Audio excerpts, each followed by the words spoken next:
다른 사람의 인생과 계좌에 너무 관심이 많습니다. 관심 갖지 마세요. 흔들리지 마세요. 내가 저 사람의 투자 성향을 대신해서 주식을 구매하는 것이 아니고 저 사람이 내 노후를 대신 살아주는 것이 아닙니다. 야, 너 그렇게 변동성 큰 TQQQ에 투자하면 나중에 폭락장 오면 계좌 다 녹아내리지 않겠어? 상관하지 마. 내 돈이니까. 그때 내 멘탈이 흔들리면 비중을 줄이거나 QQQ로 옮기면 되잖아. 계좌를 열어볼 때마다 비록 파란불이 켜져 있더라도 기업의 가치를 믿고 모아갈 수 있는 종목이 내 계좌에 있다는 건 정말 투자자의 일상에 큰 행복이 아닐 수 없습니다. 여러분, 저는 지금 나스닥 기반의 QQQ, QLD, TQQQ에 투자하고 있는데요. 이 종목들이 바로 그런 자산입니다. 어떻게 하면 시장의 소음에 흔들리지 않고 이런 확고한 자산을 고를 수 있을까? 그런 생각이 좀 들었습니다. 저는 나쁜 투자를 해본 적이 없습니다. 첫 번째 투자도 그랬고 두 번째 투자도 그랬고요. 지금 모아가고 있는 종목들도 마찬가지입니다. 그건 제가 정말 많은 차트와 시장의 역사를 분석해보는 사람이기 때문이기도 하지만 어떻게 하면 저의 그릇에 딱 맞는 좋은 자산을 고를 수 있는지 그 방법을 좀 알고 있기 때문이기도 합니다. 첫 번째는 일단 자산이 그리는 우상향의 궤적, 즉 차트의 디자인이라고 생각합니다. 여러분, 주식이고 부동산이고 일단 딱 봤을 때 가슴이 뛰고 관심이 가야 그 다음 장기 투자를 생각할 수 있는 거 아니겠습니까? 사람 딱 처음 봤을 때 첫인상이 결정되는 시간이 한 3초 정도라고 하죠. 딱 하는 사이에 호감, 비호감 결정이 나는 것입니다. 주식도 마찬가지입니다. 시장을 지켜보다가 혹은 관련 기사를 읽다가 저 끝없이 오르는 차트는 뭐지? 저 미국의 기술 기업들은 대체 뭐지? 저 혁신적인 비즈니스 모델 예쁜데 뭐 그렇게 생각해서 관심을 갖게 되는 경우가 많을 것입니다. 물론 그 전에 내가 경제적 자유를 이루고 싶은 혹은 투자를 반드시 해야만 하는 절박한 상황이어야 할 것입니다. 우리가 투자를 결심하고 미국 주식 시장을 바라볼 때 기술주의 대세 상승장을 마주하게 됩니다. 그때 저는 사실은 혁신 기업들의 성장성에 반했습니다. 애플의 아이폰, 마이크로소프트의 클라우드, 구글의 AI 이런 것들이 일상에 쌓이면서 나스닥에 대한 판타지가 증폭이 된 것입니다. 근데 그러고 나서 본격적으로 투자를 시작하고 경험하게 된 것은 이거는 그 판타지를 깨는 것이 아니라 판타지가 더 강해지는 확신의 과정이라는 것입니다. 이 주식들을 내 것으로 갖고 싶다. 이렇게 세상을 바꾸는 위대한 기업들이 내 일상과 계좌에 들어온다면 얼마나 든든하고 행복할까? 나스닥에 상장된 기업들은 어떤 정성을 가지고 있길래? 어떤 비전을 가지고 있길래? 이런 압도적인 실적을 만드는 걸까? 이런 것들을 막 생각하게 되는 것입니다. 그래서 나스닥 100 지수를 2배, 3배로 추종하는 QLD와 TQQQ를 제 계좌에 담았습니다. 담은 다음에도 내내 행복했습니다. 정말 내내 큰 폭락이 왔을 때도 한 번도 후회한 적 없고 너무너무 가슴 뛰고 제 공격적인 투자 라이프 스타일에 딱 맞았던 것입니다. 하지만 투자를 이어가고 시드가 커지고 지켜야 할 자산이 늘어나면서 레버리지 상품인 QLD와 TQQQ만으로는 마음 편한 장기 투자가 어렵겠다는 현실의 벽에 부딪히게 됩니다. 하락장에서는 계좌가 반토막이 나는 것을 견뎌야 하니까요. 그래서 다시 든든한 기반으로 눈에 들어온 것이 바로 1배수 기본 ETF인 QQQ입니다. QQQ는 제가 지금까지 말씀드렸던 레버리지의 짜릿함이나 과정과는 조금 다른 묵직한 과정을 가지고 있는 되게 신기한 자산입니다. 저는 처음에 수익률만 쫓을 때는 QQQ에 대해서 큰 관심을 가졌던 적이 한순간도 없었습니다. 변동성이 너무 심심해 보였으니까요. 근데 이 자산은요, 제가 시장의 사이클을 경험해보고 닷컴 버블의 폭락부터 리먼 브라더스 사태, 코로나 팬데믹, 그리고 최근의 금리 인상기까지의 역사를 복귀하면서 그 쌓여있는 데이터와 경험이 저에게는 흔들릴 수 없는 이 지수에 대한 믿음을 심어준 것입니다. 정말 좋은 자산이다. 거기서부터 이 시장의 본질을 알고 싶다는 마음이 시작된 것입니다. 인베스코는 도대체 어떤 운용사이길래? 나스닥이라는 시장은 대체 어떤 생태계이길래? 이렇게 강력한 지수를 만드는 거지. QQQ에 속한 100개의 기업은 어떤 혁신을 하고 있길래 폭락을 딛고 다시 전고점을 돌파하는 거지. 뭐 그런 생각을 깊게 하게 된 것입니다. 과거의 위기는 이랬는데 다음 상승장에서는 저렇게 오르네. 10년이 지나니 복리의 마법으로 자산이 진짜 커졌네. 계좌의 안정감이 거의 강남 아파트 한 채 같네. 막 이런 생각을 제가 투자를 계속하면서 계속 몸에 쌓아온 것입니다. 그렇기 때문에 이 QQQ라는 기반 위에 QLD와 TQQQ를 조합해서 구매하는데 전혀 망설임이 없었던 것입니다. 왜냐하면 이 포트폴리오를 구성하면 하락장에서도 QQQ가 든든하게 버텨주면서 멘탈을 잡아주고, 상승장에서는 QLD와 TQQQ가 시장의 수익률을 압도적으로 이겨주니까 뭐 전혀 문제가 없고, 10년 뒤든 20년 뒤든 우리 가족이 경제적 자유를 향해 여행을 가든 사실 이 정도의 자산 배분이면 충분하다는 것을 저는 알고 있기 때문에 전혀 망설임 없이 투자를 선택한 것입니다. 자, 이 상황에서 저와 이 대본을 읽고 계시는 여러분들 사이에 어떤 차이가 존재하냐면요. 경험과 정보의 갭이 존재를 합니다. 그건 어쩔 수 없습니다. 제가 수많은 폭락장과 상승장을 겪으며 취재하듯 모아온 정보값이 저한테 있을 것입니다. 그리고 제 몸과 계좌에 쌓여있는 하락을 견뎌낸 경험과 백테스트 빅데이터가 있죠. 그것을 바탕으로 저는 시장이 폭락해도 흔들림 없이 좌고우면하지 않고 제 자산을 좋은 타이밍에 모아가는 선택을 할 수 있습니다. 제 현금 흐름 상황과 저의 멘탈 형편과 이런 것에 딱 맞는 비중을 골라서 후회 없는 투자 라이프 스타일을 영위할 수 있습니다. 나스닥과 함께 말입니다. 근데 보통은 사실은 이게 쉽지 않죠. 왜냐하면 내가 마음에 드는 종목을 사려고 하면 그 다음부터 끝없는 비교가 시작되기 때문입니다. 기사나 책에서 마음에 드는 투자법이 장르와 철학과 이런 게 얼추 맞아서 관심이 생겼어. 그러면 두 번째는 수익률과 리스크가 보입니다. TQQQ를 차트에서 만났는데 너무 수익률도 좋고 예쁘고 막 큰 부자가 될 것 같고 갖고 싶은데 지금 고점 갖고 폭락하면 마이너스 70%가 넘게 빠져. 근데 지금 내 시드가 다 날아가면 버틸 여유돈이 없어. 그럼 못 갖는 거잖아요. 그러면 저 비슷한 수익률을 줄 다른 차선책이 뭐가 있을까? 3배 레버리지인 걸 포기해 2배수인 QLD가 있어. 혹은 배당을 주면서 방어력이 좋은 SCHD가 있어. 워렌 버핏이 추천하는 SPY도 있네. 테슬라 개별주로 가볼까? 역시 주식은 위험한가? 차라리 그냥 실속 있게 예적금으로 가볼까? 아니면 무리해서 영끌로 서울 아파트 살까? 서울 아파트 살 바에 그냥 신도시 청약 넣을까?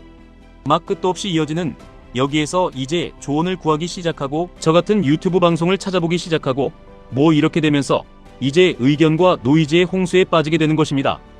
요즘은 누구나 전문가라고 말하는 시대이기 때문에, 그리고 유튜브 채널 너무 많고 투자 시장은 유난히 자칭 전문가가 많은 분야입니다. 전문가가 많은 분야라는 건 약간의 역설입니다. 진짜 투자 전문가는 정말 드뭅니다. 여러분, 성공적인 장기 투자자가 되는 건 너무너무 어려운 일입니다.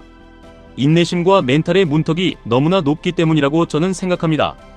주식시장은 변동성이 심하고 수십 년의 사이클을 온전히 경험해 볼 기회가 현저히 적은 분야이기 때문에 상승장 몇 번 타보고 수익 좀 내본 사람들은 다 자기가 전문가인 양 행세합니다.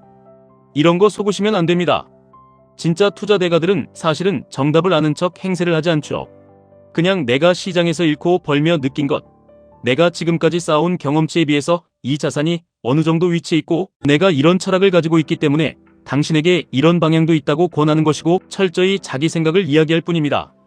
사실 종목 추천이나 시황 분석이라는 게 무척 주관적일 수밖에 없는 이유도 거기에 있습니다. 댓글에 보면 객관적인 데이터를 내놔라, 완벽한 타이밍을 알려달라, 이런 말씀들 하시지만 객관적인 미래 예측이라는 건 형용모순입니다. 왜냐하면 미래는 객관적일 수가 없어요. 내 돈이 들어가는 순간 나의 심리가 반영되는 것입니다. 과거의 백테스트 계측은 할 수 있죠. 과거 데이터는 객관적일 수 있습니다. 수치가 나오는 것이니까요. 하지만 투자에서 과거의 계측이라는 건 사실 우리 과학 시간에 배웠듯이 모든 조건이 통제된 상황에서 해야 의미가 있는 건데, 시장은 매일 매초금리, 전쟁, 정책 등 수만 가지 변수가 얽혀 돌아갑니다. 그런 통제되지 않은 상태에서 과거와 현재를 완벽히 비교하는 게 무슨 절대적인 의미가 있겠습니까? 심지어 거시 경제 분석도 제가 거시 경제를 맹신하지 말라고 말씀드리는 이유가, 지나다니다 보면 그날의 시장 분위기가 다르고 파월 의장의 말 한마디가 다르고 쏟아지는 고용지표가 다르고 물가지수가 다르고 다 다르기 때문에 내가 지금 나스닥 15,000포인트를 넘어갔는데 이제 폭락이 온다네요 라고 단정지어 얘기하는 건 전혀 의미가 없습니다. 전혀. 그래서 이것은 주식을 고를 때뿐만 아니라 투자 콘텐츠를 소비하실 때도 마찬가지입니다. 온갖 경제 유튜브를 보다 보면 불안감만 증폭됩니다. 지금 다 팔아야 한다. 현금 비중을 늘려라. 곧 거대한 침체가 온다. 여기서 막 남들의 기준이 둥둥 떠오르기 시작합니다. 남들이 다 TQQQ는 위험해서 녹아내리는 쓰레기라는데, 그 돈이면 차라리 안전하게 배당주나 사라는데, 이런 거 그런 타인의 노이즈에 휩쓸리지 않아야 사실은 좋은 자산을 끝까지 들고 가실 수 있습니다. 내 철학에 마음에 드는 주식을 바닥에서도 주워 담으실 수 있고요. 주변에 정말 주식으로 성공한 분이라거나 혹은 경제를 깊이 공부한 에디터라거나 이런 분들이 있으신 경우에는 조언을 좀 구할 수 있잖아요. 나 QQQ랑 QLD 모아가려고 하는데 어떻게 생각하세요? 이렇게 물어보실 수 있지만 거의 한 90%는 어떤 경우냐면 내가 이미 마음에 드는 종목이 있고 투자 결심이 섰는데 내 선택을 지지해주세요 라는 의미가 가장 많습니다. 저도 그런 사람을 얼마나 많이 봤겠습니까? 제가 QLD에 투자하고 싶은데 이 종목 어떤가요? 라고 물어봤을 때야 그거 레버리지 진짜 별로야. 횡보장 오면 다 녹아 라고 얘기하면 10명 중에 한 8명은 기분 나빠합니다. 내가 확신을 가진 종목을 왜 싫어해? 이런 거 있잖아요. 내 피 같은 돈이 들어가서 애착을 갖게 된 너무 소중한 나의 자산이고 그리고 일단 투자금이 만만치 않고 사는데 엄청난 결심이 필요했고 그 투자한 내 원금 그 돈에 대한 본전값이 자꾸 생각이 나죠. 내가 1억을 TQQQ에 넣었는데 왠지 수익률이 마음에 안 들고 파란불 들어오면 불안하고 커뮤니티 갔는데 조롱하는 글 보면 기분이 나쁘고 다 거기서 시작하는 것입니다. 주식을 장기 보유하기 어려운 이유도 사실은 내 돈이 들어갔고 잃을까봐 두렵기 때문일 가능성이 무척 크죠. 우리는 변동성과 안정감 사이, 혁신에 대한 호감과 내 시드머니 사이에서 끊임없이 뭔가 줄다리기를 하고 재보고 내 멘탈의 형편을 판단하면서 그 사이에서 어떤 나만의 투자 미학을 찾아낼 수밖에 없는 것입니다. 이건 어떤 투자 취향의 미학이라고 할 수밖에 없을 것입니다. 사실 저는 여기에서는 본인의 투자 취향과 그릇이 무척 중요한 기준이라고 생각합니다. 그리고 그 취향이라는 건 자신도 모르는 사이에 자라있을 가능성이 무척 큽니다. 내가 애초에 나스닥 차트를 보고 마음에 들어 했던 순간부터 애플과 테슬라의 혁신이 마음에 들었던 그 순간에 그 시장의 방향성이 나의 취향이고 그 종목들을 내 계좌에 갖고 싶고 이럴 가능성이 무척 크다는 뜻입니다. 그래서 저는 투자를 대하는 태도에 대해 두 가지 결론을 말씀드리고 싶은데요. 첫 번째는 당신이 미국 기술주의 위대함을 보고 느꼈던 그 첫인상, 그 직관과 확신을 의심하지 마세요. 내가 마음에 든 자산, 시장을 압도하는 QQQ의 우상향은 그냥 그 자체로 위대한 것입니다. 그것을 타인의 얄팍한 시황 분석 때문에 의심하는 순간 투자의 미궁에 빠지게 됩니다. 옆에서 폭락론자들이 뭐라고 하든 나는 저 나스닥 시장의 장기적 우상향이 마음에 들었어. 그러면 저 지수와 기업들에 대해서 스스로 깊이 탐구하시는 게 좋습니다. 나스닥의 역사적인 스토리와 위기 극복 과정을 알아볼 수도 있고 저 지수가 과거 닷컴 버블이나 금융위기라는 혹독한 겨울을 어떻게 견디고 정고점을 돌파했는지 그 경력이 있을 수도 있고 그리고 세계 최고의 인재들이 모인 기업들이 지금 어떤 기술을 개발하고 있는지 워렌 버핏이나 찰리 망거 같은 대가들이 기술주에 대해 어떻게 평가가 바뀌었는지 여러가지. 그게 얼마나 재미있는 지적 여행입니까 여러분.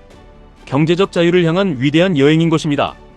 내가 믿고 좋아하는 자산이 생겼고 그거에 대해서 깊이 알아보는 시간이 너무너무 즐겁잖아요.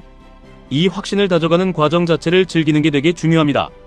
그리고 그것을 즐기시면서 또 어떤 것을 하시는 게 좋냐면 시장의 변동성을 직접 경험을 해보시는 게 좋습니다. 혹시 주변에 투자를 오래 한 사람이 있다면 하락장을 어떻게 견뎠는지 물어볼 수 있잖아요. 그리고 투자 구루들의 명저나 백테스트 결과 같은 걸 찾아보실 수 있죠. 이런 자료는 많이 보시는 게 좋아요. 사실 저는 자극적인 유튜브 영상보다 활자로 된 긴 기사나 책을 깊이 읽는 걸 추천드리고 싶습니다. 그리고 좋은 투자 철학을 담은 웰메이드 영상을 보시는 것도 도움이 되겠죠. 하지만 무의미하게 시황만 예측하는 영상들 길잖아요. 냉정하게 말씀드려서 그런 매일매일의 시황 분석 영상을 막 15분, 20분씩 여러 편 본다는 건 내 아까운 몇 날 며칠의 시간을 낭비하는 것이기 때문에 저 같은 경우는 차라리 투자 대가의 책을 읽거나 내 본업에 충실하며 시드를 모으는 걸 훨씬 즐기는 사람입니다. 유튜버가 할 말은 아닌데 어쨌든 진리는 그렇습니다. 그리고 나서 제일 중요한 거 소액이라도 직접 내 계좌에 사서 그 변동성을 눈으로 보시고요. 거기서 한번 10% 20% 하락도 맞아보시고 반등도 경험해보시고 이런 직접적인 멘탈 타격과 환희의 경험이 무척 중요합니다. 저는 지금 오늘 밤에도 미국장 열리는 걸 지켜볼 생각인데 주식시장이라는 곳은 자본주의의 정수가 모인 곳이라 너무너무 배울 것이 잘 돼 있죠. 거기서 내 그릇의 크기를 경험해보시면 얼마나 좋을까요? 그래서 훌륭한 기업들이 이 시장에 상장되어 재무제표를 투명하게 공개하는 거 저는 우리 같은 개인 투자자들에게 정말 중요한 기회이고 더 좋은 기업들이 많이 상장되었으면 좋겠습니다. 그거 말고는 사실은 타인에게 휩쓸려 들을 조언이 많지 않아요. 그 남들 시황 예측 들어서 뭐합니까? 어차피 다 틀리는데. 투자 취향과 확신이라는 건 사실 스스로 공부하고 알아보는 과정에서, 그리고 내 돈이 깨지고 불어나는 과정에서 생기는 것입니다. 과거의 차트 이미지들도 보고 위기 극복의 스토리들도 찾아보고 그러면서 내 멘탈이 단단해지는 거죠. 그런데 마침 내 현금 흐름이 창출되고 주머니 사정이 괜찮아. 폭락장이 왔네. 그러면 줍줍 사는 거죠. 100% 장기적으로 행복합니다. 내 철학에 맞는 그런 QQQ, QLD, TQQQ를 사면 하락장이 와서 계좌가 파랗게 질려도 주변의 잔소리에 전혀 흔들리지 않아요. 야, 너 지금 금리 오르고 전쟁 나면 나스닥 폭락해서 TQQQ 다 휴지 조각 되지 않겠어? 상관하지 마. 내 계좌니까. 그때 정내 멘탈이 못 버티겠고 변동성이 무서우면 내가 알아서 레버리지 비율 조절해서 QQQ나 현금으로 비중을 옮기면 되잖아. 왜 남의 계좌에 이래라 저래라 하는 거야? 다른 사람의 계좌와 인생에 너무 관심이 많습니다. 사람들이. 관심 갖지 마세요. 그리고 남의 말에 흔들리지 마세요. 내가 저 사람의 보수적인 성향을 대신해서 배당주 구매하는 거 아니고 저 사람이 나중에 내 가난한 노후를 대신 책임지고 살아주는 거 절대 아닙니다. 주식만 그런 게 아니라 책 한 권을 살 때도 마찬가지고 어떤 삶의 방향을 정할 때도 마찬가지입니다. 관심 있는 투자법 일단 내 돈 조금 넣고 경험해보고 영 내 멘탈에 아니면 손절하고 다른 방법 찾으면 되고 뭐 맞지도 않는 투자법을 끝까지 억지로 끌고 갈 필요도 없잖아요. 제가 지금 말씀드리는 건 사실 투자의 결정을 넘어 모든 자산의 소비, 그 다음 내 인생의 모든 중요한 결정에 해당되는 그런 본질적인 이야기이기도 합니다. 오랜만에 시황 예측이 아닌 투자를 대하는 태도에 대한 이런 깊은 이야기 한번 나누어봤습니다. 지금까지 시간이 소중한 우리를 위한 흔들리지 않는 자산가들의 취향 공동체 투자 채널이었습니다. 종목을 고를 때 여러분이 흔들림 없이 고르신 그 QQQ, QLD, TQQQ가 단순한 티커 3글자를 넘어서 여러분의 경제적 자유와 일상의 행복을 여는 위대한 시발점이 되었으면 좋겠습니다. 먼 훗날 계좌를 열어보며 웃을 수 있는 행복의 시작점이 되었으면 좋겠습니다. 감사합니다. 지금까지 1분 투자 하이젠버그였습니다.